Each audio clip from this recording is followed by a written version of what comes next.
నాగర్ కర్నూలు ఘటనపై తెలంగాణ రాష్ట్ర ముఖ్యమంత్రి రేవంత్ రెడ్డి స్పందించాలని డిఎస్యు రాష్ట్ర అధ్యక్షుడు జంగిలి దర్శన్ డిమాండ్ చేశారు. హైదరాబాద్ ఉస్మానియా యూనివర్సిటీ ఆర్ట్స్ కళాశాల వద్ద దర్శన్ ఆధ్వర్యంలో నిరసన వ్యక్తం చేశారు. తెలంగాణలో బలహీన వర్గాలపై దాడులు పెరుగుతున్నాయని సీఎం రేవంత్ రెడ్డి వెంటనే స్పందించాలని డిఎస్యు రాష్ట్ర అధ్యక్షుడు జంగిలి దర్శన్ డిమాండ్ చేశారు.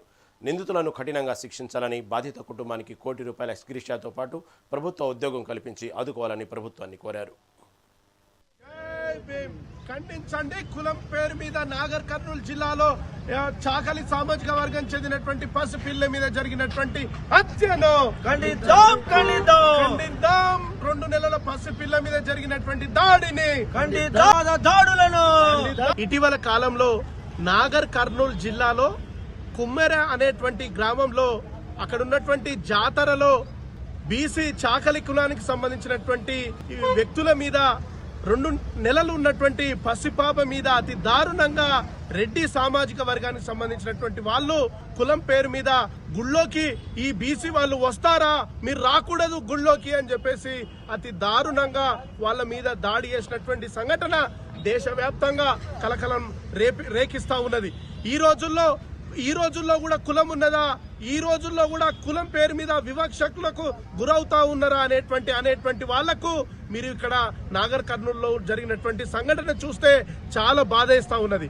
ఓయూ విద్యార్థులుగా, డిబిఎస్ఏ విద్యార్థి సంఘం పక్షాన చదువుకున్నటువంటి వ్యక్తులుగా, పిహెచ్డి స్కాలర్లుగా ఈరోజు మేము నాగర్ కర్నూలులో జరిగినటువంటి 2 నెలలు ఉన్నటువంటి పసి పాప మీద జరిగినటువంటి దాడి, ఆ మరణానికి కారకులైనటువంటి శ్రీనివాస్ రెడ్డి మీద, అదేవిధంగా మధుసూదన్ రెడ్డి వ్యక్తుల మీద చట్టపరంగా కఠినంగా శిక్షించాలి. అదేవిధంగా ఆ కుటుంబానికి ₹1 కోటి ఎక్స్గ్రేషియా ఇవ్వాలి. ఆ కుటుంబంలో ఉన్నటువంటి వ్యక్తులకు ఒక ప్రభుత్వ ఉద్యోగం కల్పించాలి.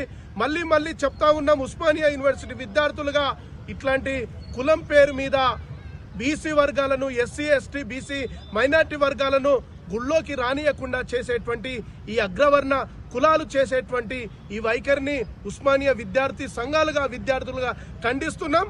భారత రాజ్యాంగం ప్రకారంగా ఎవరు ఏ మతంలోనైనా ఉండొచ్చు, ఏ గుడికైనా వెళ్ళొచ్చు. మరి హిందువులందరూ కూడా సమానమే అని చెప్పినప్పుడు మరి బీసీలు హిందువుల్లో భాగమా కాదా అనేటువంటి విషయం హిందూ సంఘాలు చెప్పాల్సినటువంటి అవసరం ఉన్నది. ముఖ్యంగా ఏదైతే కుమ్మర గ్రామంలో సంబంధించినటువంటి ఆ యొక్క జాతరకు వెళ్తా ఉన్నటువంటి బీసీ చాకలి వర్గాల వ్యక్తుల మీద జరిగినటువంటి దాడి 100కు 100 పాలుగా కులం పేరు మీద వివక్ష జరిగింది. ఖచ్చితంగా దీని మీద దేశవ్యాప్తంగా, రాష్ట్ర వ్యాప్తంగా పెద్ద ఎత్తున ఉద్యమాలు జరగబోతా ఉన్నాయి. కాబట్టి ఇటీవల కాలంలో